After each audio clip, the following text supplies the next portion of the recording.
Hi friends, ఈరోజు మనము sweet కార్న్తో క్రిస్పీగా పకోడీ అనేది తయారు చేసుకుందాం. దీనికోసం ఒక కప్పు స్వీట్ కార్న్ తీసుకోండి. ఇందులోంచి 3/4 కప్పు మిక్సీ జార్లో తీసుకొని మెత్తగా మిక్సీ పట్టేసేసుకోండి.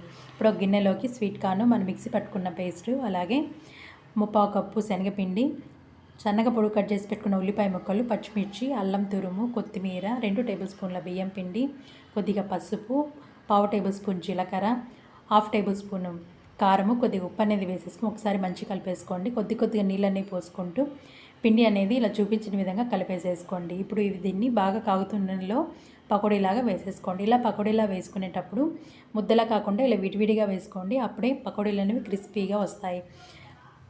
ఇవి వేగుతున్నప్పుడు కంపల్సరీగా ఫ్లేమ్ని మీడియంలో కన్వర్ట్ చేసుకొని ఫ్రై చేసేసుకోండి. ఇవి మంచిగా గోల్డెన్ బ్రౌన్ కలర్ రాగానే ఒక ప్లేట్లో తీసుకొని సర్వ్ చేసేసుకోండి. అంతేనండి, పకోడీ అనేది రెడీ అయిపోతుంది. ఒకసారి ఇలా ట్రై చేయండి.